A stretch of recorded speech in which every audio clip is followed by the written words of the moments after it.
Okay, we're live. Not quite 6 o'clock, but We got one more minute. Yeah. 6 o'clock now by my computer. I'd like to call Okay. this meeting of the Oxford Town Council Committee of the Whole to order.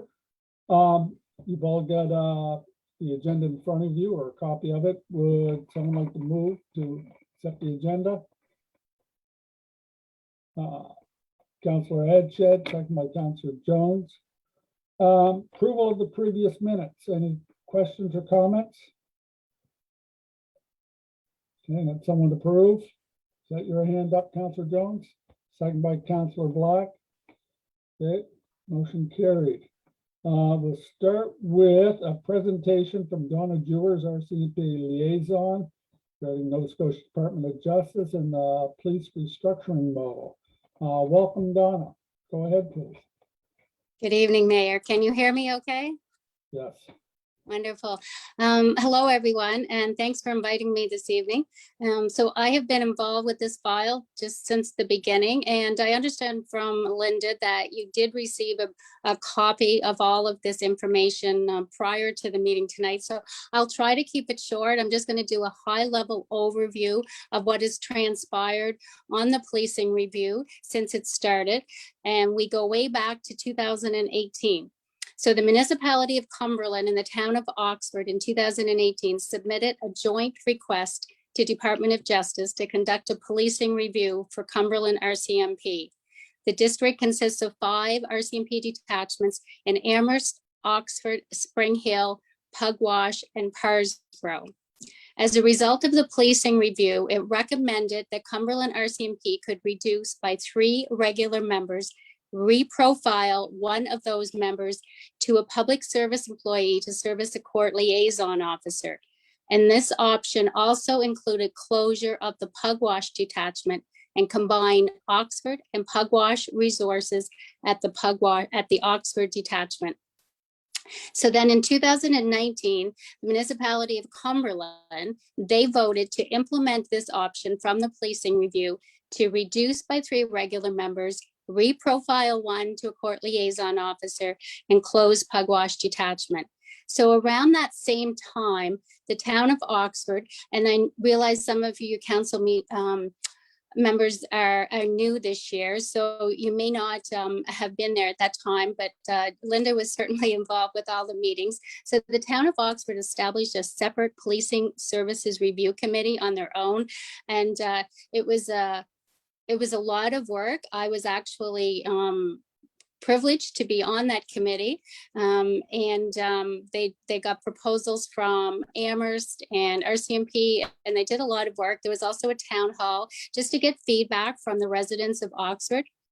And as a result of all that, the recommendation was to continue to have RCMP as the police service provider with the reduction of the 3 regular members, and also a revised cost share ratio based on calls for service so that the cost would be reflected based on the calls that came in with municipality of Cumberland. So that was 2019. Then we go forward to 2020. The municipality of Cumberland and the town of Oxford, so they agreed to these recommendations. They submitted that motion to the Department of Justice.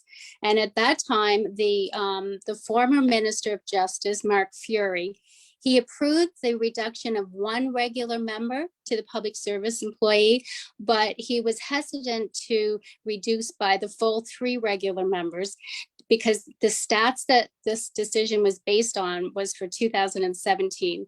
So he had requested to have updated crime stats. So in 2020, RCMP updated the stats, and in December, we received the stats. And as a result of that, it did show that the district could reduce by an additional 2 RMs. So that took us to the end of last year. So then, because there were new elections in the fall, the municipality of Cumberland, their council members, they requested from their mayor a presentation similar to this, but we had a formal presentation from our RCMP, based just to have a look at the results of the policing review, because they had lots of questions about what it would look like to reduce by the 3 regular members and close the Pugwash detachment. So they just wanted to have like a conversation about that. So as a result of that, they haven't voted yet to reduce by the regular members. Therefore, because the district, the policing is shared between Cumberland and Oxford, we need approval from both councils in order to have that reduction happen. So it has been going on a long time, and it would have been a cost savings to town of Oxford back then, but we do need approval from both councils. So then there was a new twist. On March 3rd this year, Cumberland Council actually passed a motion that they want to join with Colchester Council on the policing review that they are doing for Colchester RCMP detachment. So over the last year, we had finalized a review for Colchester, and they're wanting to have a look at that. And they've been working with the CAO there just to have a look at what they're doing. Now, the Colchester policing review was completely different as far as the results went. The final recommendation from that review actually recommended an increase of 6 frontline responders in order to increase visibility, because they were looking for more visibility in their neighborhoods. So as a result, Cumberland are still kind of looking at all of the impacts, what it will be to reduce by the regular members. They want to make sure that it's going to be still safe for their communities. Is there going to be reduced visibility if there's further reduction? Is there going to be an increase in response time to calls for services or reduction? So they're still doing further analysis. So that's what's brought us up until today, April 6, 2021, and where we stand with the policing review for RCMP in your community. I hope I didn't go too fast there. If there's any questions, please feel free to ask. Does any of the councilors have a question for Ms. Gores? Any questions, comments?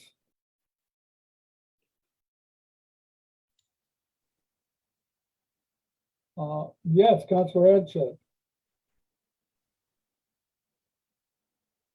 Just wondering what your expected time frame is to make these decisions, if you've talked to the county about it, or if anyone has talked to the county about it. Like you said, this has been going on for 3 years. It equates to probably close to $200,000 for our community that we've paid extra, that I guess the statistics and stuff showed that we didn't need that kind of coverage. So I was just wondering, where we stand with it. Well, right now, so the reduction in the 1 regular member has been approved, because that was approved by the former Minister of Justice and did pass the motion for that. So right now there is approval for the 1 regular member. So RCMP have 1 year to make that reduction happen. So there can't be a cost savings right now until that position is actually vacant. So we're hoping, I mean, that was done, I think it was done in November. So within 1 year, as soon as there is a vacancy in your district, you will see the savings as a result of that. So that cost of 1 regular member will be shared, the savings between Cumberland and Oxford.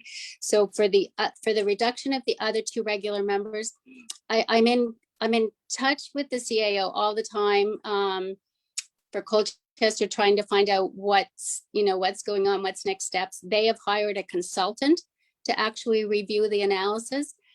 And I've been in touch with the consultant. So I would like to have had a resolution to this now. I was quite surprised that Cumberland Council didn't vote for it. So I'm not really sure why they have decided not to. I guess because some of the councillors are new, I think they just want to do some more analysis. So as it stands right now, we're looking at, we've already basically reduced by 1 officer, which equates to probably $50,000 per community. Is that correct? Yeah, I'm just looking at the Director of Contracts for Department of Justice. I'll have her send you the exact amount, what it will be. But yes, it would be a savings. I don't want to quote exactly because I'm not the contract person, but yeah, it in total, it would be, let me just get this, find that. As the cost for this year for the regular member hasn't been finalized yet with Treasury Board, that's why I'm hesitant to give you the exact number. So we were looking at reducing in Oxford by half a position anyways, correct? It was about a quarter. It was based on calls for service. There was about a quarter of a reduction. Yes. So for last year, for 2021, the cost for a regular member was 151,922. Because it hasn't been finalized for this year, that's what the savings will be in total. And then we'll have to prorate it between the two. So yeah, it's probably going to be around 75,000. Okay. And Oxford would benefit 25% of that. Is that correct?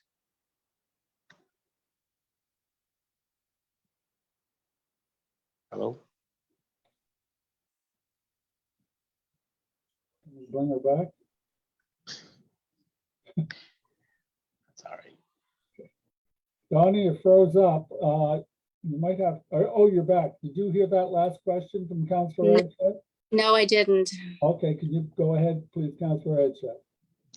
So we would be looking at about a 25% reduction of the $75,000. Is that what we can expect from this when it's totally finalized?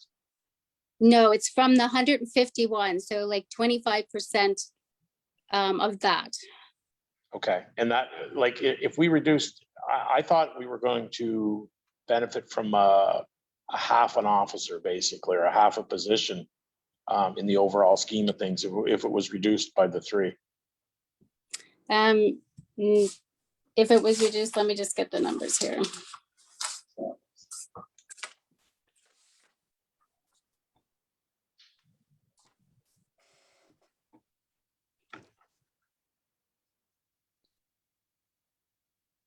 Yeah, so this was based on the previous cost per member, but for the reduction of the three, it was going to be about 80,000 savings for Oxford.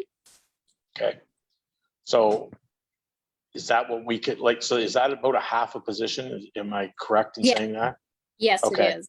Yes. So with this one reduction of this here, we would benefit from, we could probably get our half a position out of that one position that's going, and then the county can do whatever they want with the other 2.5.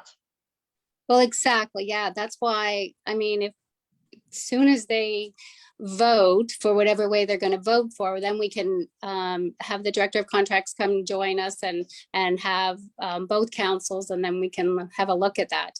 But you're right. So we can expect to proceed through this approximately in November Yeah, as soon as for this one position. that's right. Yeah, as soon as there's a vacancy, so it's already gone to Public Safety Canada. So as soon as that vacancy occurs, then we can and maybe there's a way that we can prorate it even back to like the first of this fiscal year. It'll depend on when the vacancy happens, but I know the director of contracts, I've talked with her about it, and as soon we're going to be making it happen as soon as there's a vacancy. Okay, so this one position then is basically our half a position and half a position for the county, and then the other two positions will be totally for the county. So it really doesn't affect us a whole lot if they want to do a study and study it some more and get some more consultants in to look at it and everything. Right, there would still have been a few more, a little bit more savings for you with the further reduction. I think I'm just looking at it here. Because with the reduction of the 3 RMs, Oxford would have been billed for 2.5. With the reduction of 1, it would be 2.25. So it was still going to be quite a bit more savings. Okay. Yeah. Start, I guess. Thank you. Yeah, you're welcome. Anyone else have questions for Ms. Dewars? Councillor Colburn, please go ahead. I just have a question. I don't know if I understand it correctly. Does that mean that once there's a vacancy, that we have to wait 1 more year before we get a savings?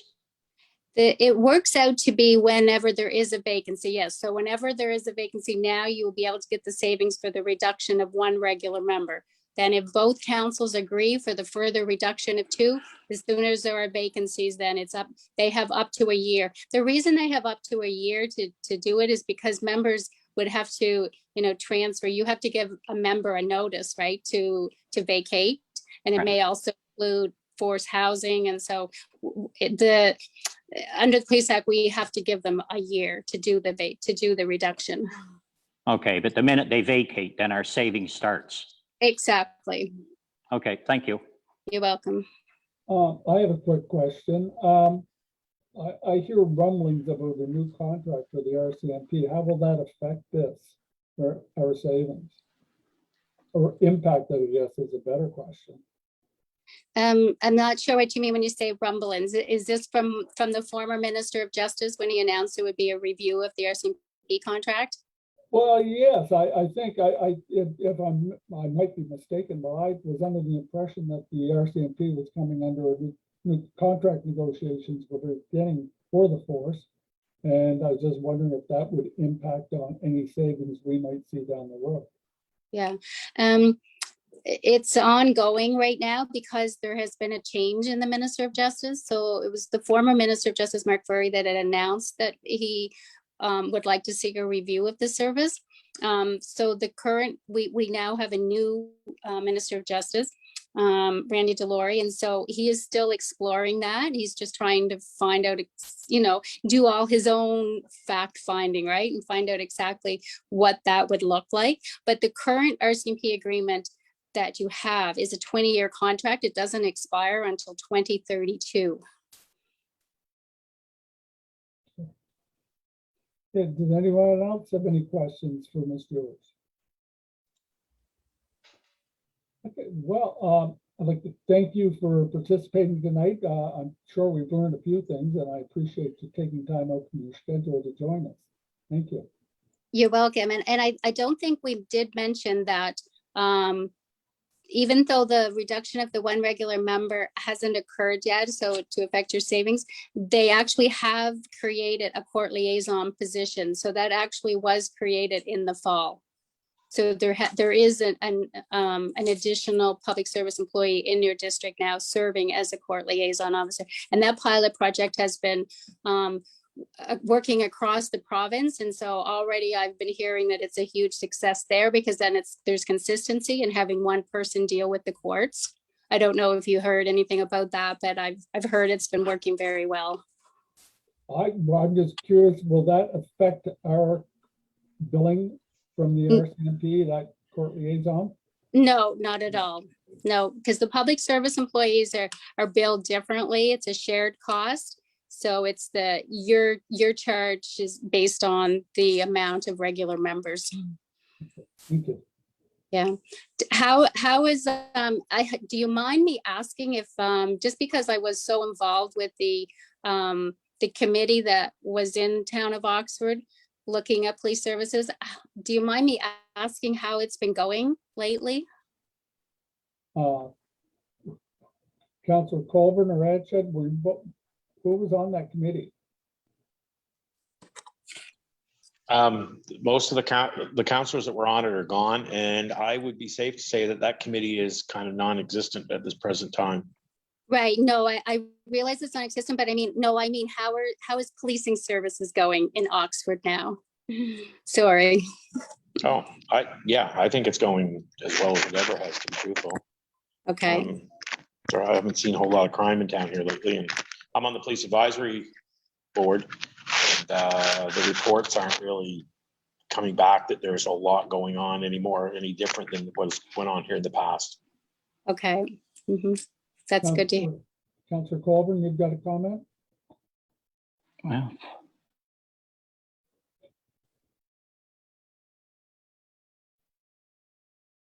No, you're on mute, Councillor.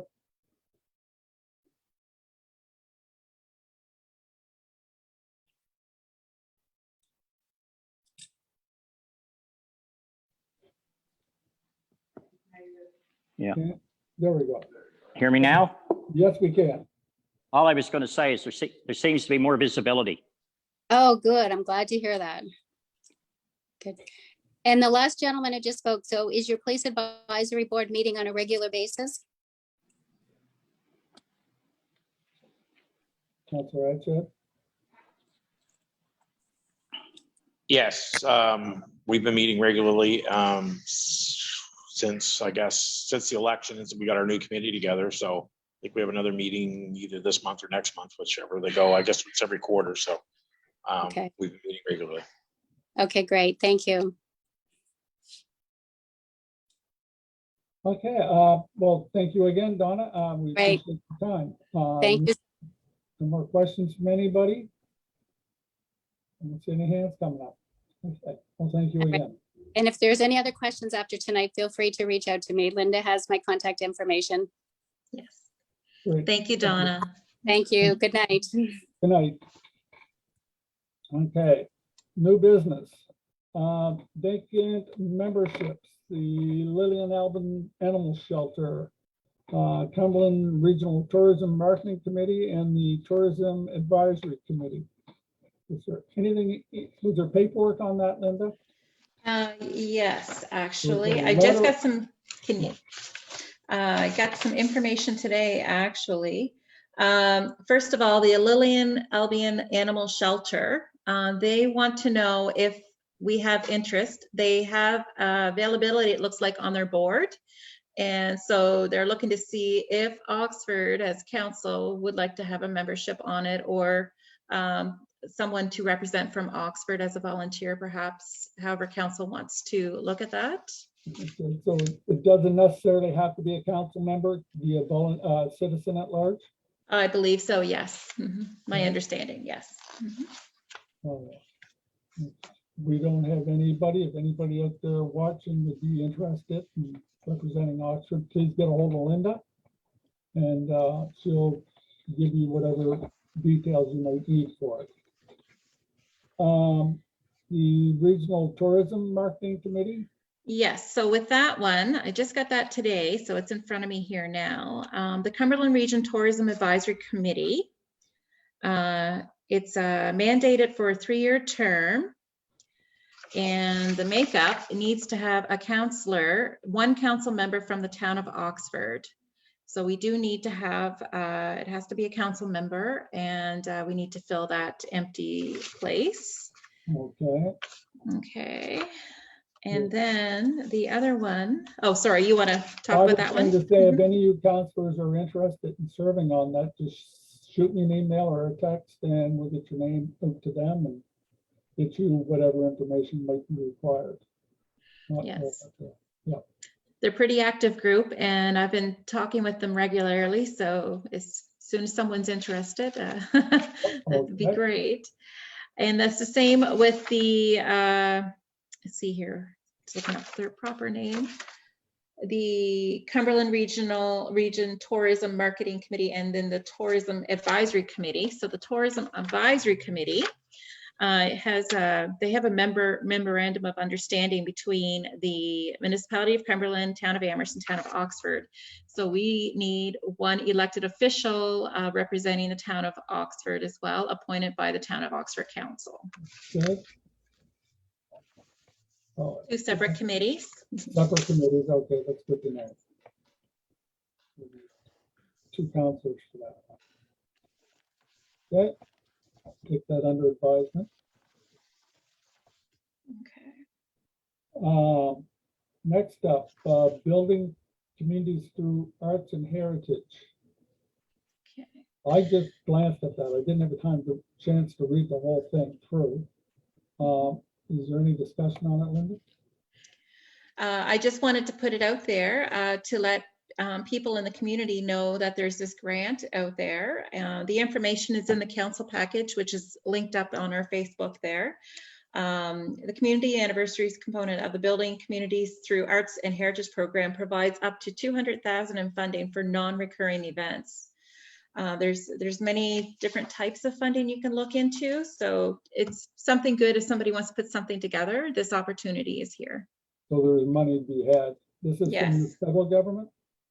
This here is, yes, federal government. To be eligible, they have to be a local nonprofit group, either incorporate or not incorporate, a local band council, tribal council. Also, municipalities may enter as well. Let's take a note. Mhm. We'll read through it, see what we can see. Maybe Okay. somebody can utilize it out there as well. The Accessibility Advisory Committee, no, I'm jumping. Letter from the municipality of the District of Barrington about Bill 47. Linda and I sat in on a Zoom meeting last week where was it last week, Linda, where Yes. Mhm. there seems to be some kickback regarding this. It's dealing with accessibility, and there's concerns that the province is downloading costs to the municipalities that were normally looked after by them. There's two schools of thought. One is thinking it's good for communities. Another school of thought is that it's going to lead to increased costs for the municipalities that the province would normally have covered. It all depends who you talk to. And I haven't quite been able to figure out which is who's right and who's wrong in this. So, but if you take a read through the letter from who is it, Eddie Nickerson from the community of Barrington, some of the smaller communities are very much against this bill. So I don't know, maybe if we get some time, we could look at it, and at our next council meeting, we could see if everybody were against it or for it, and we'll send a letter off stating which way we're leaning, just to give some voice to how we feel about it. Any questions or comments, anybody regarding that?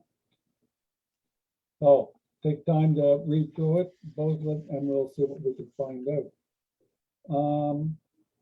Yeah, and the next letter is one about the accessibility that basically, Lindy, do you want to give the breakdown on this? Because I know Yes. So the Accessibility Act is, we have 1 year as a municipality to put together a plan regarding the Accessibility Act. So we need to put together a board for the accessibility and put together a plan. There's been discussion back and forth. Could look at this maybe jointly with other neighboring municipalities, or does Oxford do their own accessibility plan? But these are discussions we need to have sooner than later. A year goes by fast, and we want to get everything in place before the deadline. Okay, and I attached the documents there in our council package for those to read that. Right. So if everybody would take a chance to read through that, and maybe we'll come back to it at our next council meeting. Next up, citizen request. You've all seen that regarding sewer, I guess that one is about, isn't it, Linda? Yes, yes. I brought the bylaw out just for council's consideration when talking about it. So in our bylaw with the sewer, so this person is looking to see about having their sewer tax waived from their property, and they're saying that that they're no longer living at this property, and so they feel that their sewer charge should be waived. So this is a council matter. So bringing this forward to council, I just want to bring up the bylaw. It states in subsection 29(1), the town shall each year rate and collect from each owner of property that uses and that is serviced by the public sewer system of the town. Those are the words stipulating regarding what you call a customer with that. So he's saying he's not using the property, using the service, but it is serviced by our public works. Right. Okay. Councillor Edgett. I would suggest that we follow the bylaw and keep charging for it. That property there has come up on our radar quite a few times for being a bit of a derelict eyesore in the community. And I think that you know, it's not our fault that he's not living there or anything. And if our bylaw states that we need to charge people for their sewer because it runs in front of their house, then that's the way it should be. Any other comments, anybody? Councillor Colburn? Linda, was there not something in the bylaw somewhere that says once the water is disconnected, the sewer charge stops? No, I Nothing? looked for that. That's how we understood from before, but it doesn't say that. It just says, as far as I've read, if I'm found wrong, I would definitely let council know.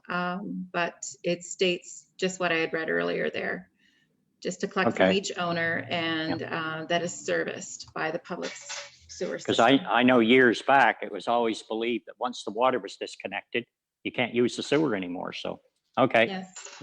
is what it is. It is what it is. We understood Councillor- that, oh, sorry, we understood that as staff a while back, but then we found within the bylaw, we were stood corrected. Councillor Edgett. Just wondering about the water. Is he still being charged a flat rate for water? Because I was kind of thinking that if it runs by your house, you get charged for it whether you're using it or not. I don't know if that's correct or not, is it? No, that's not correct. So the flat fee, they can disconnect their water because we have a lot of people that, well, before pre-COVID would go to Florida. So they would shut off their water and then come back.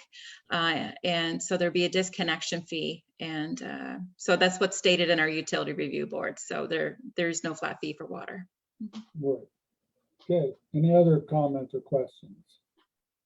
So apparently the bylaws as written is we have to build them for their sewer regardless if anyone's in the house or not. Mhm. So I guess we really don't even have to put that to a vote, do we? Or a motion? No. So I guess if you would send them a letter, let them know that the bylaws have to stand. Okay, Okay, thank you, Linda. thank you.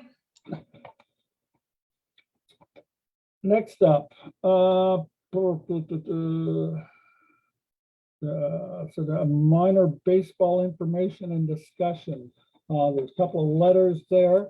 I think I'll interject here and I've asked Councilor McNutt to start up and head up a recreation commission as we don't have a recreation director this year. She's agreed to do it. So I think anything that's going through any requests we get, we will hand over to Councilor McNutt and her commission and let them deal with it. That'll keep too many cooks from spoiling the broth and that's basically all I've got to say. Anybody have any questions or comments regarding that or any issues regarding that? Are you waving at me, Councilor McDonald? Yep, go ahead. Yes, I am. I know that the Legion has got a call for having a minor baseball meeting at the Legion Thursday night, 6:30. Do you know anything about that, Chris? I'm sorry, I couldn't hear you. Councilor McDonald. How about now? That's better. I was just asking Crystal, the Legion has a meeting booked for the minor baseball on Thursday night, 6:30. I was just asking Crystal, she. Yep, that has nothing to do with us, though. Okay. That's just minor baseball having a Okay. meeting. That's all my Yeah. question is. Oh, okay. I've been in contact with Joe and will continue to be, so. Excellent, good to hear. So we will leave that in your capable hands, Councilor McNutt.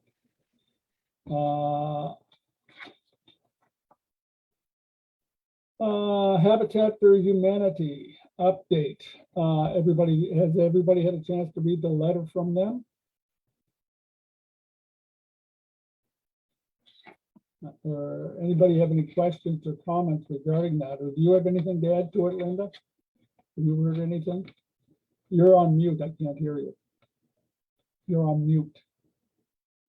There, sorry about that. I'm excited to see that there's going to be some work done here soon. There's a draft timeline for Oxford, the house number 3.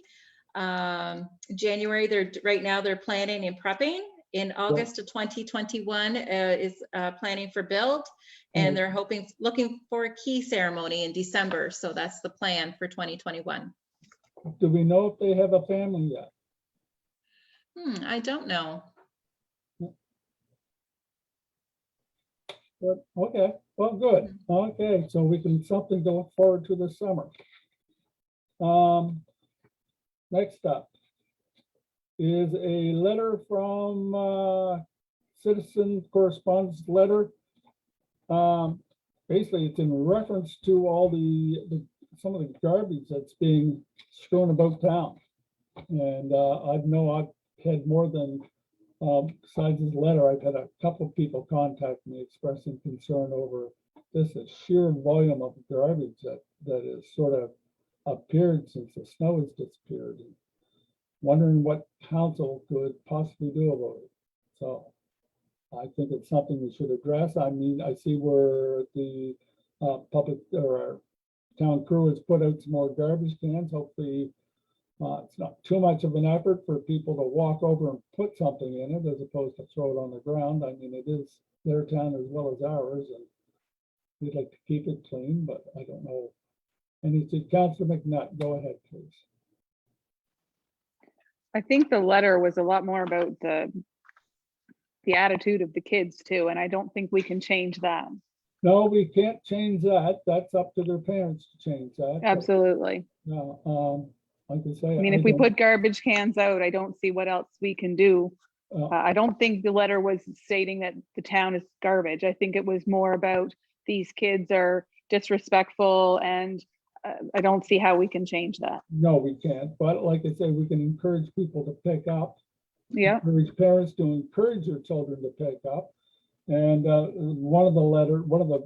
got a letter myself directly concerned with the proliferation of disposable coffee cups everywhere, just literally by the hundreds, everywhere you look pretty well. So let's try to clean it up a bit, people. It's not really hard to walk over to a garbage can, and it makes a big difference in the appearance of the town. Makes us look a little better in visitors' eyes. So anyway, like I say, they have put out a few more garbage cans. Hopefully they'll be used. Councilor Adcheck, go ahead. Yeah, I'm just thinking that, maybe instead of, and people might get mad at me when I say this, but it's instead of complaining about garbage, picking it up, maybe you should go over and bend over and pick it up yourself and put it in the garbage can. And if people see other people cleaning up the mess around town, then it will just filter on down to everyone else. Yep. That's just my opinion of it. I know there's been people over cleaning up around the bunny trail. I know Alan Maxine collected many bags of garbage, and there is garbage everywhere. Just, the snow melting and just sort of all of a sudden shows up. Anybody else have any comments or questions regarding that? Councillor Colburn.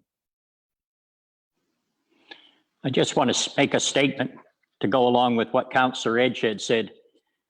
And Councillor McNutt, there's really not much we can do unless we're going to charge them with littering, which is pretty hard to do when you got 40 kids hanging around there. And as far as the part about the masks, you can't make them wear a mask if they don't want to. So there's really not much we can do other than maybe have the RCMP talk to them maybe, but that's probably just make them worse. Okay, so, Councillor McNutt. I just realized here that April 22nd is Earth Day.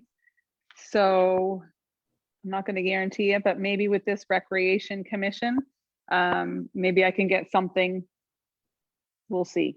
Excellent, good idea. If nothing else, I can maybe just get some stuff on social media and explain, everybody can maybe clean up their own property or their own storefront or whatever, and we'll see if we can't get some people wanting to tidy up. Excellent, good idea. Thank you, Councilor McNutt. Okay, anybody else have anything to add to this? No? Okay, let's move on to preliminary capital budget. I'm going to turn this over to Linda and Ruth Ann. They can probably tell you more than I can. So go ahead, ladies. All right, I'm going to start there, Ruth Ann, and then let you run away with it. Okay, so actually, Ruth Ann's been working really hard here with Ken Smith, and he's been down a few times here in Oxford, and he's been really good to us here. So they've been working very hard. This is just a budget update, and then we'll let her run in with the capital budget. So she's been working with, they've been working with Paul Wills, Municipal Finance Corp, to update the debt ability capacity model for the town. There's some inputs that they got to put in, so just to update that. They've been working on the year-end audited financial statements. They have been looking at the review of the auditor's management letters over the past few years. They've been compiling information from both the operating and capital budgets for 2021, with the goal of staff to present to council and actually the audit committee by the end of April. That is our goal. Still looking pretty good, but we'll, as we get there. See here, and they're also looking at our internal controls. And they've reached out to other areas and see what kind of internal controls here that we need here. So there's also been talking about capital, what to put in capital and out, what kind of expenditures, and making this, molding this for the town of Oxford. So Ruth Ann's been working really hard with Ken on this, and I'll let her take the floor with the presentation of the draft budget. Hello, everyone.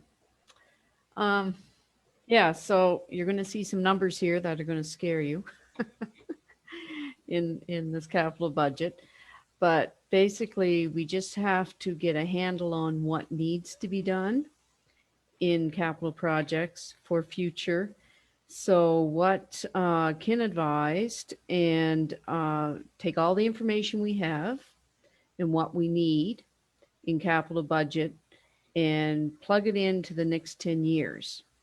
And so people have an idea of what kind of capital expenditures need to be spent to maintain the buildings that we have here, our sewer systems, our water main replacements, and we have a lot of old pipe in the downtown area that needs replaced. We did Duke Street, but Waverly needs to be done. A water needs to be done. All this downtown area.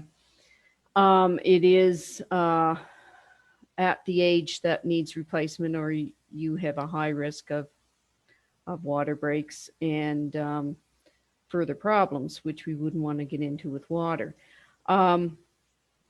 This just, we need your guys' input of, what you think of priority wise, what needs to be done.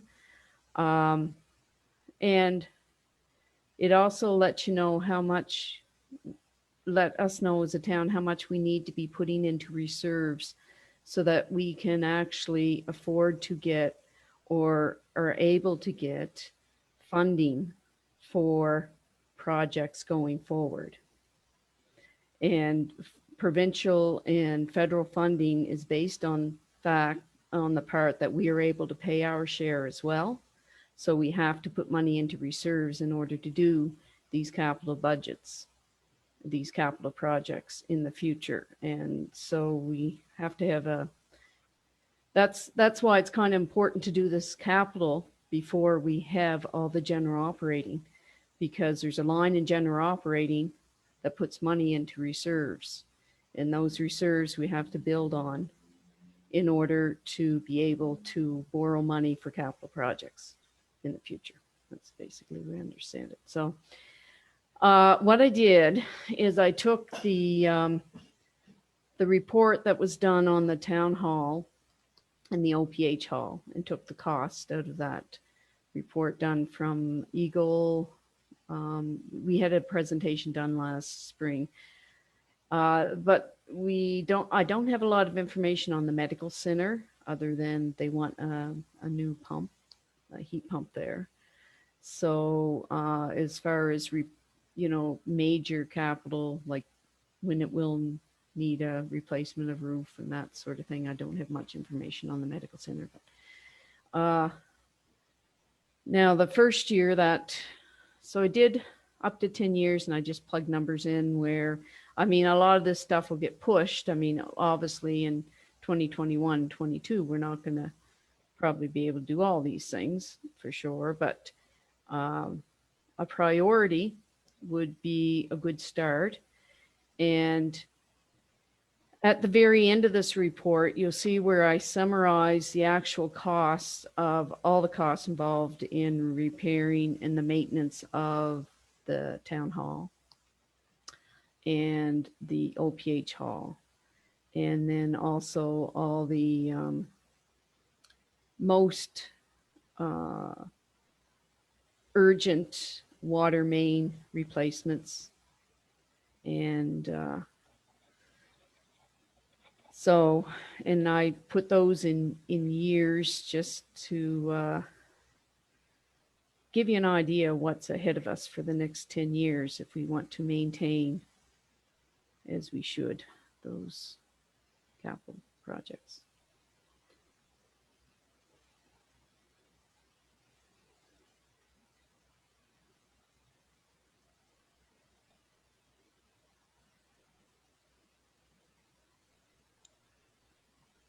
This also is information that is very much needed by the province in order to do this debt affordability model and to have the indicators revised and updated, because right now the indicators are not showing a true picture of Oxford because they do not have all the capital projects that are necessary to maintain. They do not have that information right now. So this is what we're trying to build so that the province knows what our needs are. Councillor Jones, I think, has a question for you. Okay. Is there any infrastructure money that's available for this year? I don't know the answer to that because I haven't even looked into that yet. So I would assume there would be. Probably the main concern is we're actually now, we did get rejected the last couple of grants that were applied for. So we need to find out why that was. And we also need to build a reserve so we look attractive so that we can borrow money. Well, I was just curious because there was nothing applied for Duke Street. Is it possible that we could apply for this year's money with Duke Street's costs? Is that something that someone could look into? I asked that question last year when I called the province, and the project was already completed. So it's for projects that are going forth. It's not for a project that is completed. Okay. And they won't backtrack. Now, I don't know, there could be some, I haven't been in this business long enough to know that for sure, Paul, but that's what I was told when I asked the grant people about that. Councillor Colburn, you have a question? Go ahead. Oh, no, you put it There. back. Yeah. Okay. Yeah, normally once you start a project, the minute this project starts, that's it. You can't go back and do anything else, or that's what it's always been like in the past. And I assume that we're going to do some real, we're going to get into real in-depth discussion of this tonight, or we're going to have, at another meeting, we're going to have really in-depth discussions on what we're going to do and what we're not going to do. Well, that's entirely up to you fellows. I know there's a lot of information there. It's very difficult to go ahead with the general operating budget without knowing how much I have to put on that line that says this goes to reserves. If you want to make a commitment to make sure we build a reserve so that we can get funding and borrowing in the future, we really need to make that commitment. And then I have that line in the budget and we'll scale down everything else. Has Ken sort of given an idea how much we should be directing towards our reserve? We've thrown a Not ball- yet, No, no. And he was happy with this, getting the numbers plugged in here, and he wanted some input from the council. right, If they had any direction on this. I know the town hall has a lot of expense tag there, and are we going to do these costs for the town hall? What are we going to concentrate on? Councilor McNutt, go ahead. So very, very quick math. Yeah. We're looking at $1 million to put into this building. On that last page, That's pretty hard to swallow, isn't it? Oh. well, yeah, it is. And where do you start? Like, I did do the town hall separate over the next 10 years. Town hall costs $894,000. That's according to this study that was done. That's if you do the roof repair, the ventilation, there's window and door repairs, and these were cost estimates that were given to us by the people who did the review. Wouldn't it be cheaper to start over? Fuel tank and That would, yeah, that's sort of what I think too, Councilor McNutt. I mean, it's a lot of money for a building that's 100, and you're still gonna have a building that's 120, 10 years or 15 years old, even if you put all this money into it. Yeah, it's a lot of money to put into an old building. But and I don't, heat and moisture control. Well, last winter, the furnace didn't work when it was cold. I mean, I'd be a priority before you do anything really, but like I say, it's a lot of money to put into an old building. And it's probably a very serious discussion we should have. So what we want to do with it, or what should we do? Councilor Jones, you've got your hand up. Yes, thank you. I'm just wondering if they don't even seem realistic, these numbers. I mean, town hall heat distribution upgrade, 125,000. Yeah. I mean, I think before we have a good discussion about the town hall, I think we have to have somebody that gives us numbers that seem realistic to me. Right. I mean, yes, but I mean, I can't, anyway, that's just my input on it. It's a lot of money. So do we want to give Ruth Ann some numbers, or Kat, you're on mute. Councilor McNutt? Do we need to give numbers for the next 10 years right now? Or can we just No. concentrate on this year? we could just concentrate on this Yeah. year for now. That's all I need to know where your commitments are lying. Like the town suite software, that's another 10,000 to completely install the entire software program into one system instead of having two. And to be honest, with all that's gone on this year, I'm not quite sure that I'd be ready for that implementation, even if we could do it.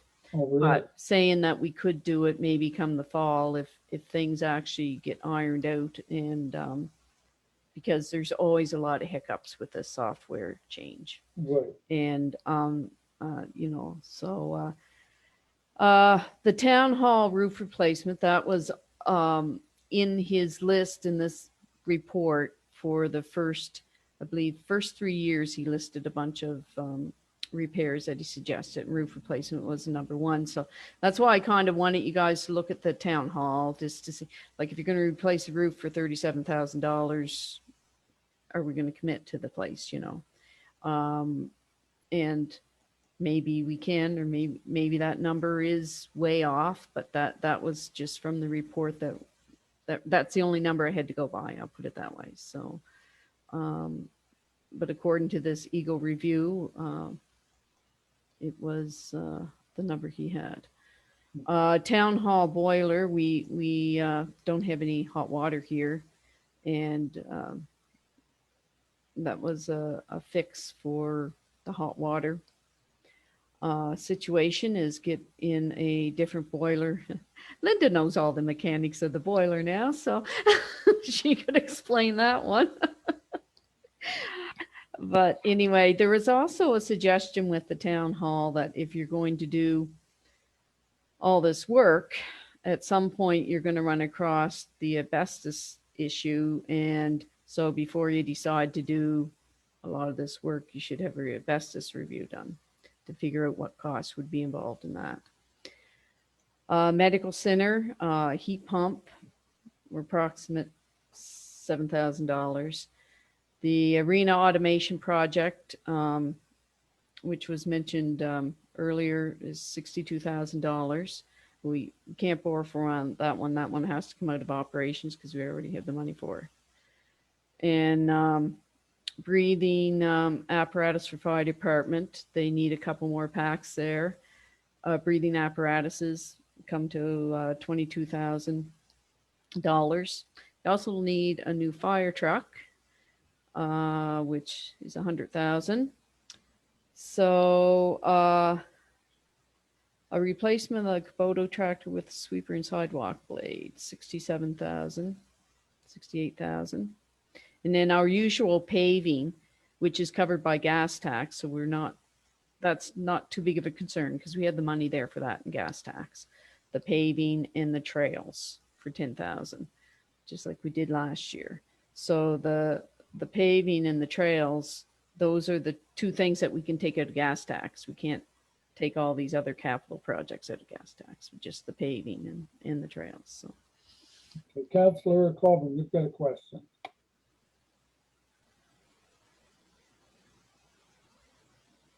No, you put yourself on mute. You're on mute still. Yeah. It was in a second. No. No. There. There you are. There. Here you Okay. Yeah. The town hall boiler. You say they have no hot water? Yeah. No, we haven't had hot water here for a couple years. Would you say, Linda? I don't know. We've never had since I had. Because that boiler is supposed to supply all the hot water that the office could ever need. I wonder, did anybody take a look at it and say what's wrong? Or Linda, I'm going to let you handle this one because you were talking to the guy about it. So, okay. Can you hear me okay? Yeah. Okay, yes, no, we've been dealing with the boiler. The boiler that's downstairs apparently is a residential unit rather than a commercial unit, and it's not going through. And so they did upgrades to we have water heaters here or something like that. So we have our heat is now distributing good. But there's a matter of a time. It's sort of like a Band-Aid fix right now. And it's a matter of time we could lose our heat here like we did not this past winter, but the winter before. And also we have whatever the fix they did, now we have no hot water. The hot water is no longer, and they said in order to fix it, we do have an indirect. I'm not a plumber, so I don't know much about that, but there's an indirect in there. So they gave us a quote of a new boiler for what we need in order to get hot water and heat. Linda, did they take a look at the old boiler that's in the basement? Yes. Mm-hmm. That old boiler that was taken out of there could have been changed to take natural gas at the time, but they never did. They took that one out, put a new one in. Okay, And- the one and that's they in were- there, they say it's a residential one rather than a commercial one, and it's not going through the building the way. No, I mean the old one that we took out. Oh, okay. It's Okay, still yes. sitting in the basement. Oh, okay. There's another one And- out there that. Yes, and at the time, they said, I remember when they were working on it, I said, why are you taking that boiler out? I said, just put the part in it that you need to take natural gas. And they said, you can't. So at the time I checked with Halifax and they said, oh yeah, that boiler can take natural gas. So maybe we could use that boiler. Okay, That so boiler, it's, that boiler wasn't that old. Okay. Well, we'll have to check into that and get someone to look into Yeah. that. There's a red boiler sitting down there and they were going to take it away. And I said, no, leave it here. So it's still sitting in the basement, I assume, anyway. And it was working fine, right? Like Oh, there was yeah. no glitches? Well, that's Okay. when they decided they'd go to natural gas. Okay. And they did, instead of just hooking that boiler up for natural gas, they replaced it. So, Okay. anyway, Okay. That's something to look into. yeah. And the other thing is the arena automation project. Did we not already get a loan for that project? Okay, we did, yes, so we received a debenture there, and so we're working on that in the finance office right now. We've been in touch with Municipal Finance Corporation as well as our municipal advisor. And Greg, Mayor Henley, please jump in if you would like to add any more to it. But we're still working on that process right now. Yeah. Mhm. So we received money and Mhm. now we're looking at putting more money into our capital budget. Is that what I'm hearing?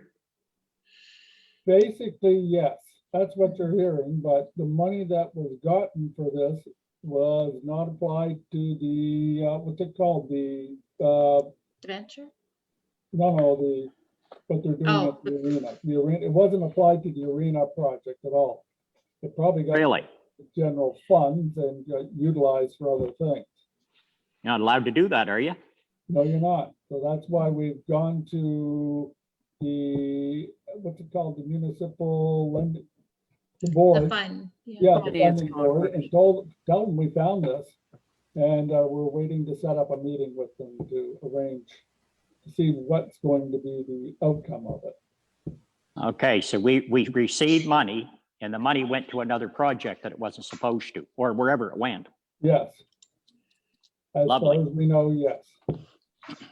Well, Councilor McNutt, you get your hand up there. Back to the building. If you said this building is 150 years old or something, so that's considered a heritage site, would there be any funding there because of the age of the building? Yeah, but it's still gonna be an old building. You know, I know. It's an that- old building. But it is something to look at. It's a good point, Jess. I don't think we even thought of that, but I don't know. I can't take credit for it. Somebody What? just texted it to me. Well, I'm glad. So thank I- you to who just texted it to me.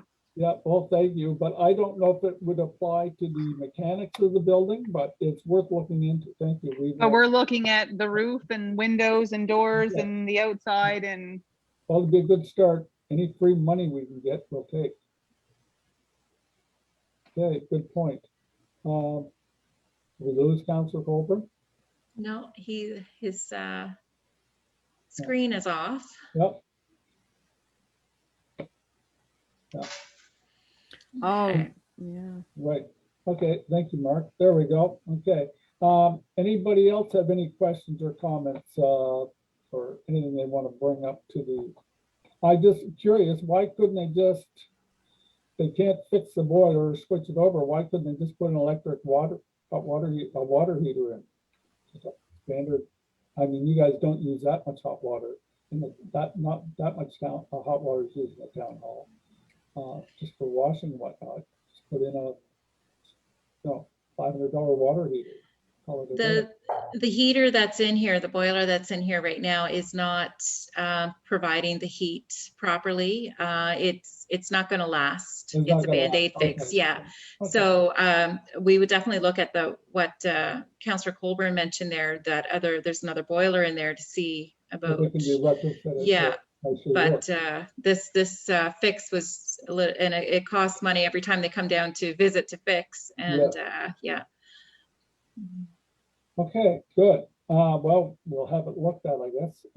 So do we want that on the capital budget? Councillor Jones, you get your hand up. Getting back to what Ruth Ann had asked Yeah. about as far as how much money in reserves and so on.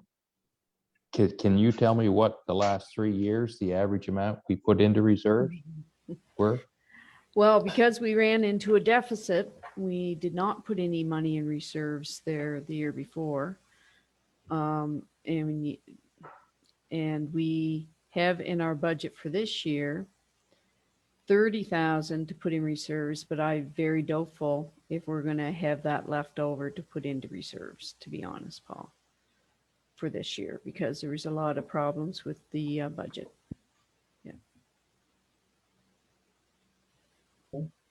Thank you.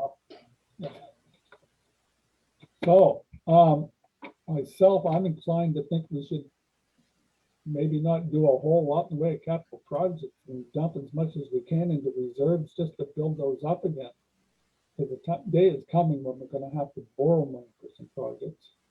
We have to look like we're at least responsible enough to have money set aside to sort of show that we can put money aside. Else we're gonna be in a bit of And a. one of the key things is putting money aside, and then you can prove you can actually pay your share when it comes to the federal and the provincial government putting forth money for funding. You have to have that money, and that's where these indicators come in. So they need a truer picture of what we need, and we also need a commitment of this year, what we're going to put in reserves before I can actually do a proper operating budget. Councillor Jones, you've got a question? Yes, I think we should strive to put 50,000 into reserves and put a spending freeze on everything. Make sure we get the If 50 in. there's nothing broke, don't fix it, and try it a year like that, because if we don't, we're going to be sunk. Yeah. And we'll move these capital projects ahead until we build up, at least try to get this 50 in our reserve.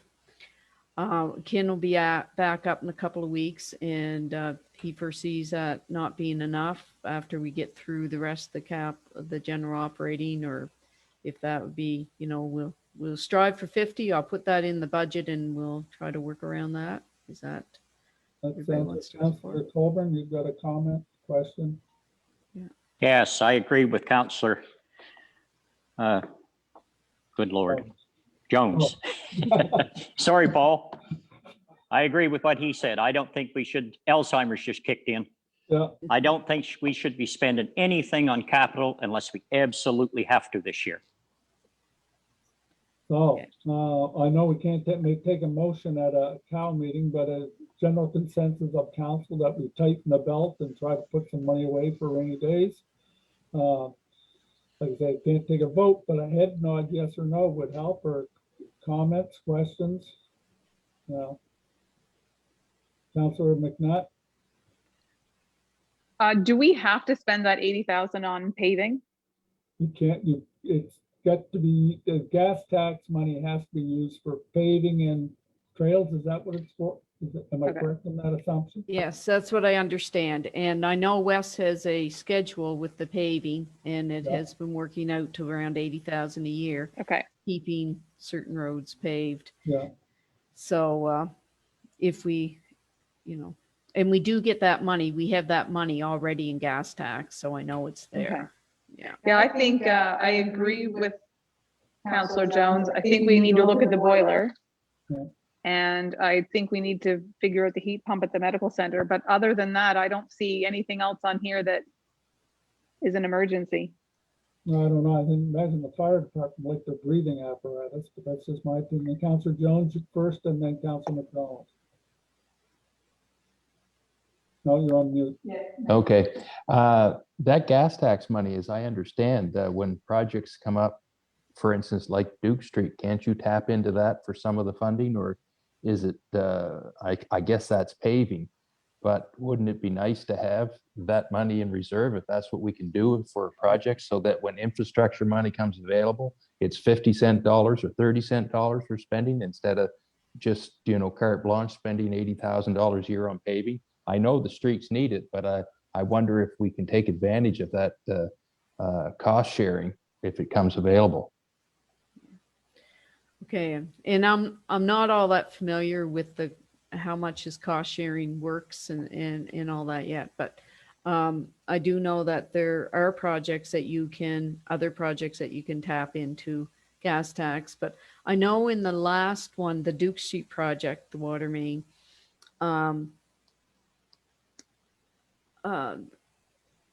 gas tax could have been used if you weren't applying for a different grant, and this water waste grant. And anyway, that grant was applied for and rejected. So, and then the provincial one there was nothing there either. So now that that's done, we really have to get a handle on what funding we will actually get and how best to obtain it. And Ken had some pretty good ideas about like finding out exactly why our previous ones were rejected, and to going forward, building up a reserve so that we can take advantage of that. See, our gas tax only brings in, I say only, but it brings in about 90,000 a year. So that totally equals what we spend on paving and in the trails. That's the way it seems to have worked the last few years. So there's not a whole lot of money there, but if you want to cut down on paving and spend it towards something else, certain projects would allow you to do that, I think. Yeah. Councilor McDonald had a question. On the paving for auction, they are in desperate need for some repair. So if you put it on the back burner, it's gonna cost more next year. If you put it on the back burner for that year, it's gonna cost more. I mean, you gotta set down that you've gotta do some repairs on these streets. And it's regardless. If we hold off a year, it's just gonna cost that much more. I know we have to put money in the reserve, but we also have to maintain what. Councilor McNutt? Thank you, Councilor McDonald. I don't think anybody's saying don't spend the 90,000, but what if we put that 90,000 in reserve? You're not allowed to put that money in reserve. You have to have a separate gas tax reserve that you put the gas tax money only in that. Yeah, I actually have a separate bank account for gas tax. Yes, but my comment was, is there a time when we can use that money on a project that we get cost sharing from either federal or provincial government? That's the point I was trying to make. I agree with Councilor McDonald that we should spend money every year on our streets. But if we can save it until there's 50-cent money available, then we can do twice as much is kind of the comment I was getting at. Yeah. Okay. Well, that's above my knowledge right now, to be honest, about how that funding would be structured. I certainly will tap into Ken about asking about that sort of stuff. Oh, yeah. Thank you. Ruth Ann? Yeah. Will Ken be here before the next council meeting? Not, Time. next council meeting's on the 19th. He could be here the end of next, we haven't scheduled the next one yet. Would you like him here? Well, I mean, if you could meet with them and maybe get answers to a couple of these questions, it would help us in making some decisions. It help us make a more informed decision for sure. Okay. Well, So I that's certainly could ask. Yeah. And if you could maybe perhaps get an idea how much we should be throwing at reserve. Okay. It'll give us a better idea what we have to work with as well. Although I do agree that we should put as much as we can towards reserve, keep the capital projects down a bit. And we have to do though. I mean, we can put off all these projects, but that's what it is. It's putting them off, right? So we're gonna have to face some of them at some point. Yes. I mean, so Prioritize them. Councilor McNutt? We're only putting them off though, to put the money in the bank so that we can match it can do it with a federal fund. So it's not saying we're not doing it. We Okay. just need to put money in the bank to say, look, we have 100,000. Will you give us another 100,000 and we can do Exactly. $200,000 worth of work? Right. And that is the key. And I think you need to see it on paper though, and to have them written down is really important, because if you do push them forward, they get actually pushed forward. They're not lost and never seen again. So I think keeping it going and keeping a track of it, even up to 10 years at a time, is better than saying, no, we can't do it. And then nobody thinks about it again until 3 years' time when it's broke. Yeah. Councillor Colburn. No. You just muted yourself. You're on mute there. You should keep going back to mute. Well, you, you take it off mute, then you put it back on. There. You're done. You're good. It goes back by itself. Sure. Anyway, I agree with what Councillor Jones said earlier. I think we need to put a freeze on everything we absolutely do not need, because this is a bad year. Maybe next year will be better, hopefully. If it looks like we can't even put $30,000 into reserves, things are not good. No. So That's pretty well a general consensus then. So shall we take this up at the next council meeting, folks? Or, I mean, let's sort of look at what's absolutely necessary and what can wait a bit. And we'll go from there. Is there anything else on that, Ruth Ann, that you wanted to discuss? Is there any what? Anything else? No, I think I have a general idea. If everybody's in consensus that reserves are important, we can build our operating budget around that and come up with. Oh, Councillor Edgett. Just wondering if we shouldn't, instead of keep putting stuff off and shoving it ahead for another meeting, if we shouldn't just have a meeting to focus directly on a budget and have a discussion on it. We just keep talking about, we'll talk about this in 2 weeks, and it just keeps getting pushed ahead. We're going to be coming up to the end of April and we won't have any idea what we're doing with the budget yet, because no one's made any decisions. Okay. Well, there's actually quite a bit of work already done on the general operating budget. I've been going line by line into great detail and in every general ledger. And I've gone back to 2018, 2019, and 2020. And I'm doing what's going to be projected for this year end, and putting in the line what we absolutely need to spend for this year. And also adding in the wants and the wishes that people want it. And then we'll have to take some out as we go along. Now, I got quite a bit of it done now. There is more to do, and I'm working on that on a daily basis. But the next time Ken was coming up is well, he probably come up like next week. And I should have like the general operating budget. But then this is why I needed an answer of reserves, because to scale down, I need to know how much I'm going to scale down, right? So if you know you're going to put a lot of money in reserves, well, there's going to be some scaling down for sure.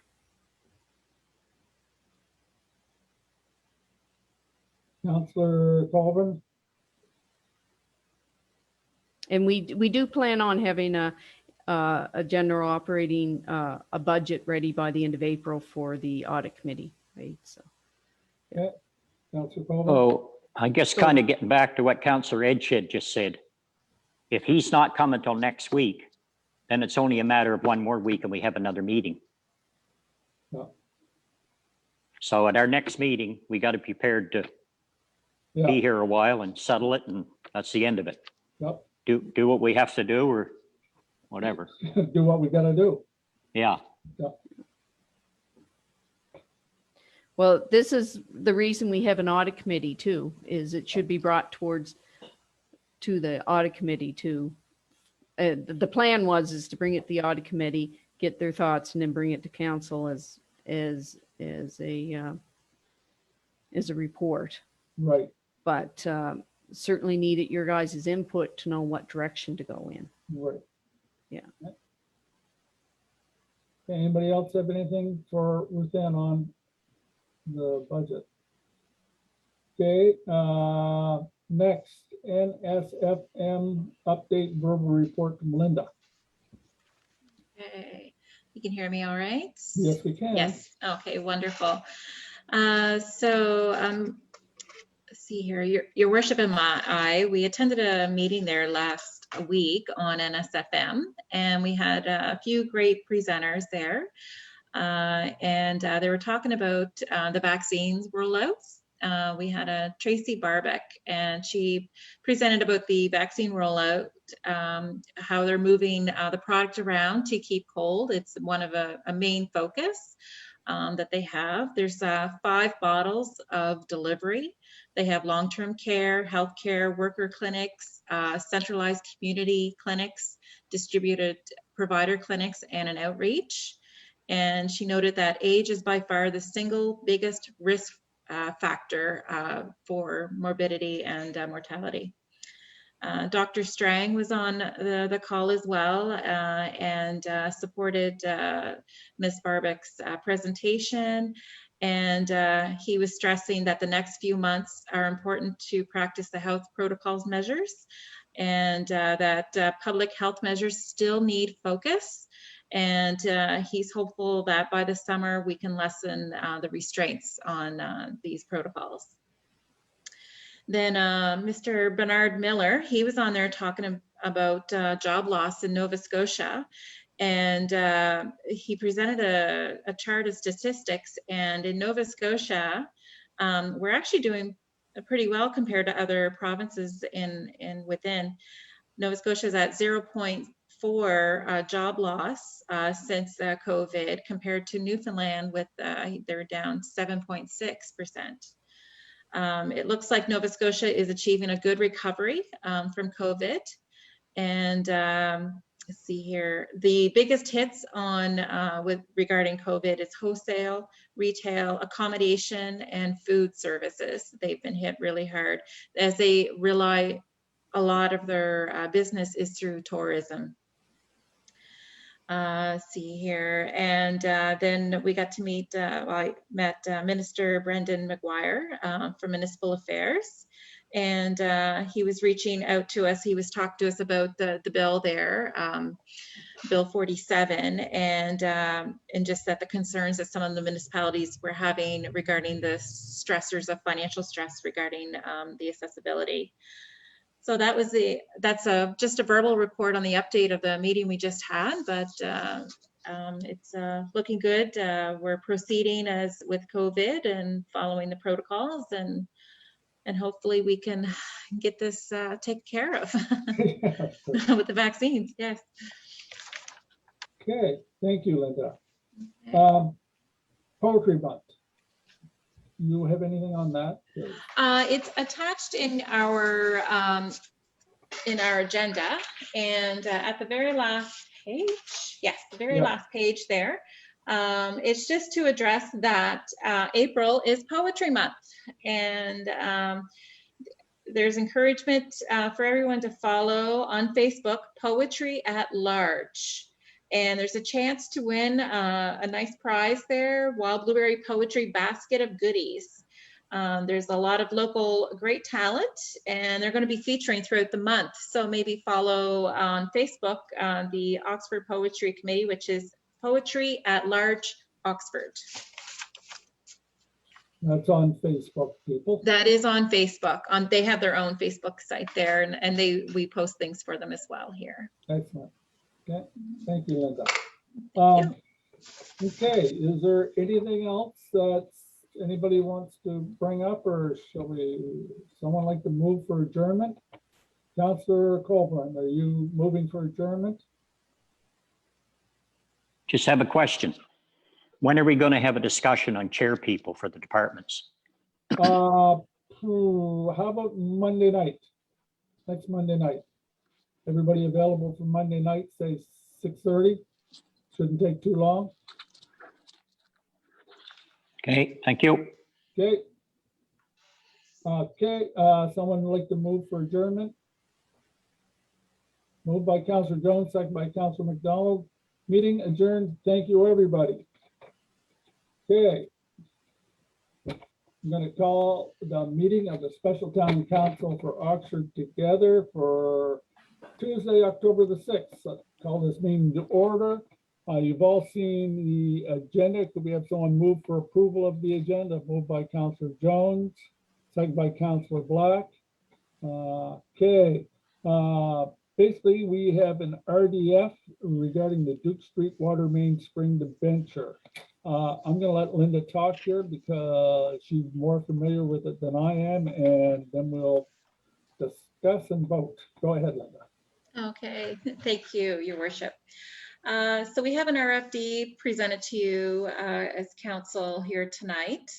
And what we're looking to do is to see if council will approve a resolution for pre-approval of debenture issuance, subject to interest rate in the amount of $615,100. So before you, we've presented the case there, and we have three options. The options that we have, Town Council to approve the resolution presented for a period of 10 years, or 15 years, or 20 years are the three options. We presented disadvantages and advantages for both, for all three, I apologize. And we have a recommendation, and with the recommendation, our financial advisor, Ken Smith, was involved.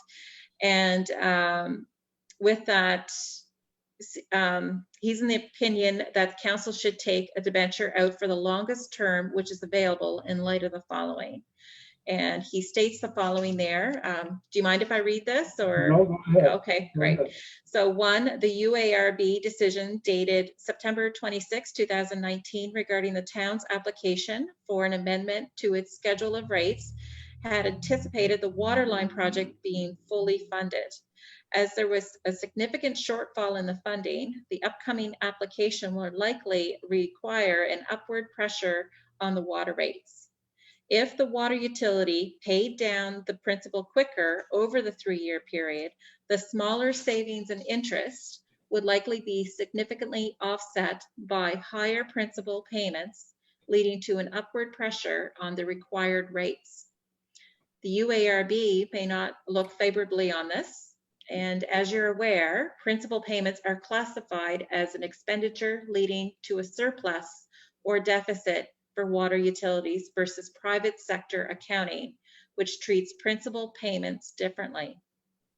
And two, the town was at a high risk as per the 2019 financial statements and the municipal financial indicators. And these are the indicators that Ruth Ann was talking about earlier. Its risk management has likely worsened further since then. Furthermore, the water utilities depreciation reserve is very low, as this appears to have been utilized more in the past versus allowing to build up for large future requirements. And that's what we were talking about tonight, putting more into the reserves, as you guys were talking about the capital budget. In order to take advantage of cost sharing projects in the near future, the town and the utility should build up its reserves so that they don't get caught funding a project which is required to be done without access to federal or provincial funds due to timing. So that's where that cost share monies come in there as well. So that is the debenture. Attached to that, Ruth Ann had put together a worksheet explaining the different costs there. And also attached is a schedule of payments for the 10-year, 15-year, and 20-year. I just want to intercede there, Linda. The schedule of payments, that's not in stone because the interest rates can go up or down. Those interest rates is just for estimates. That's, yeah. Thank you, Ruth Ann. Yes, depending on the interest rates. Question, debentures, is it a floating interest rate when we take out a debenture, or is it a fixed rate? I am not sure that question. They set the rate. I think it's, Ruth Ann, do you know any more on that? To be honest, I do not know. Good question. We'll have to look into that with whether it's a floating interest. He's given me these estimates based on, it can't go above 5.5. That's written in the debenture code, but Okay. I'm not That's sure noted at there. how many years in a row it stays at a certain percentage. Okay. You have a You don't- question, Councillor Jones? Councillor Jones? Yes, thank you. Can you tell me in the next 3 years if we have any existing debentures that are going to be paid off? In the capital side, I believe there was one that was going to be paid off. It wasn't a substantial. I would have to get, I'll look into that information, Paul, and let you know. Okay, But I know there was one, and I think it was 2 years down the road before it was going to be paid off. Yeah. it The would thing be about, maybe interesting for us to see all the capital loans and Yeah. what dates they're going to be paid off. and you should see this for the upcoming year in the general operating budget, because you'll see the line where how much it comes out for that year. Right. But I'll give you a year-end date for all the ones we have. Okay. No, Yeah. thank you. Yeah. Carry on. Oh, you have a question, Councillor Colburn, or? No? Yes, and this project on Duke Street, we got no funding at all from the province for that? No, We're borrowing the whole amount? we did not have any funding, and we did not have that money that was cited on the capital budget. That money was not in the reserves for water. So they never, And- go ahead. No, so that's why we luckily, the utility board had not approved that project. That Duke Street project was not approved by the utility board because we didn't think we needed it approved because it was supposed to be fully funded. So now that that project had not been approved, we're on the last of we already had a review done 2 years ago. We're on the third year.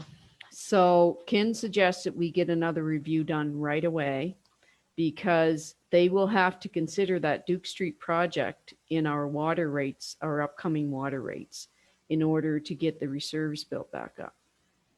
So the reason we never got approved is because we started the project before we should have? Is that the reason? No, it was not applied for, the provincial part. And then there was one other one that I believe was applied for and was rejected. But the project went ahead anyway.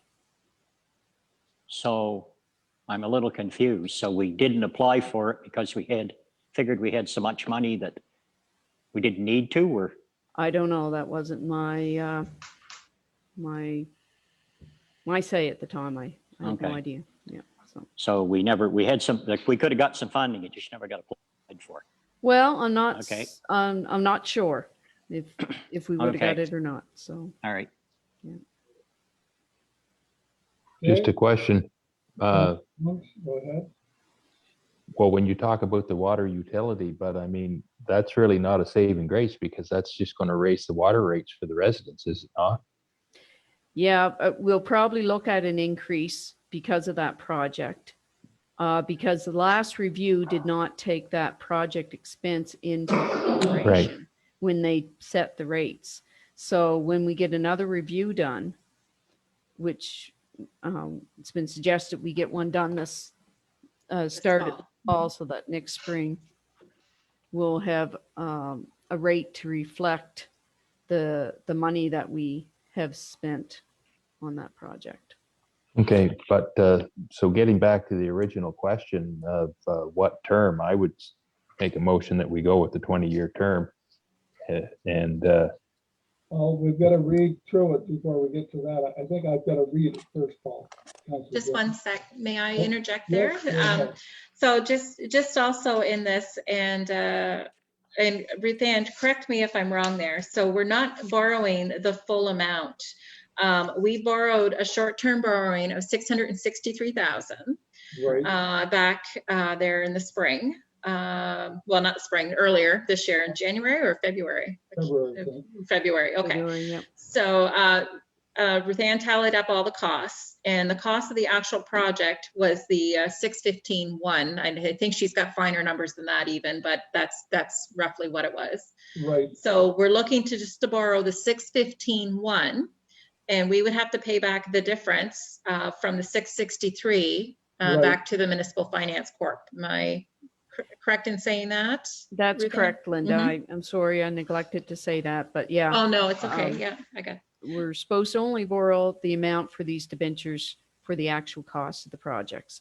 And I checked with Wes to make sure we had all the costs in there, and I called and got the interest payments added on there for the temporary borrowing as well, or any estimated fee costs for turning the temporary borrowing into a debenture. There would be a certain amount of fees going on there. So I think I'm covered with 615,100, which should be the total of that. So that'd be the total debenture that we're applying Yeah. for. Okay, and then we'll Councillor- pay back the 47,000. Councillor Colvin's got his hand up. Go ahead, Councillor. So if I'm looking at this correctly, Councillor Jones thought we should go for 20 years. So if we go for 20 years, we're looking at roughly $35,000 a year with principal and interest, approximately. Approximately, yes. Yeah. Okay, thank you. Okay, 56, so I guess. Linda, is there more, or do I start reading? No, that was it. That was just an afterthought after we did the presentation Yeah, there. no, I just wanted to point out the transfer. We have to send back the 45 or 7,000, the difference Yeah, between the two. 47,900. Perfect, yeah, back to the Municipal Finance Corp. Okay, so do I read the resolution, or do we take the motion first? You'll have to correct me on the proper procedure here. Yeah, it would be, I would make the motion and then read the resolution. Councillor Jones, you want to carry on? Yes, I would motion that we take the 20-year term for the debenture and go with that. Okay, Councillor, is that a second, Councillor McDonald? Seconded by Councillor McDonald. Any discussion? Okay, I will read this now, dictated by Linda. You're welcome. Pardon me? You're welcome. Resolution for pre-approval of debenture issuance subject to interest rate. Whereas clause 66(1) of the Municipal Government Act, the Act, provides that a municipality may borrow to carry out on authority to expend funds for capital purposes conferred by the Act or another act of the legislature.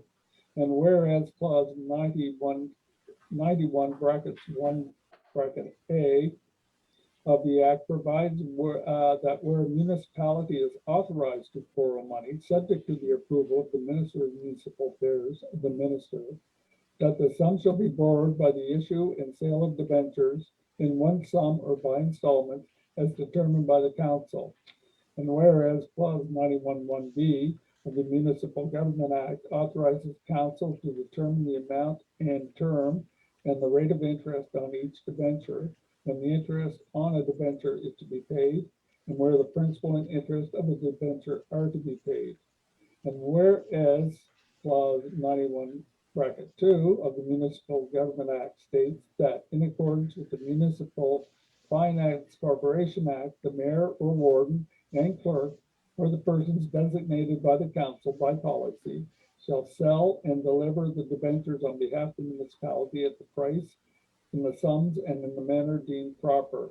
And whereas the resolution of council to borrow was approved by the municipal council on April 6th, be it there resolved that by under the authority of section 91 of the Municipal Government Act, the town of Oxford borrow by the issue and sale of debenture a sum not exceeding $615,100 for a period not to exceed 20 years, subject to the approval of the minister. that the sum be borrowed by the issue and sale of debentures of the town of Oxford, in the amount that the mayor or warden or clerk or persons designated by the council deem proper, provided that the average interest rate of the debentures does not exceed 5.5%. That the debentures be arranged with the Nova Scotia Municipal Finance Corporation, the interest be paid semi-annually and principal payments made annually. And that this resolution remains in force for a period not exceeding 12 months from the passing of this resolution. All those in favor, please raise their hand to signify an agreement. Motion carried unanimously. Thank you, everyone. Thank you. Okay, next on it is CRA online access for staff. This won't take too long and then we'll let you get away, people. Linda, you want to fill us in on this, please?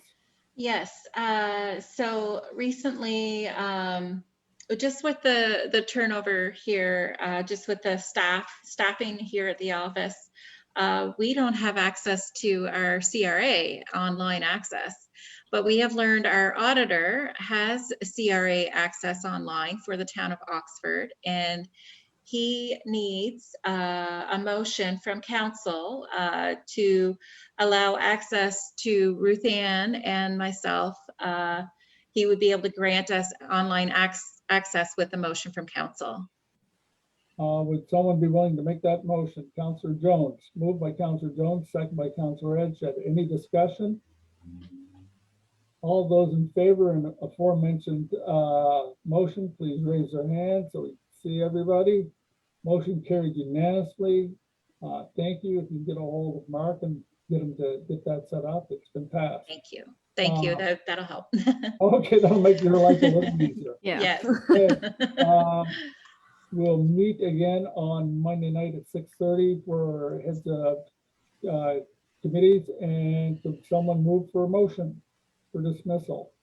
I've got Councillor Colvin, I guess, got his hand up first. Thank you, everyone. A good evening. Thank you. Okay, I'll be in tomorrow. Hope we're still alive.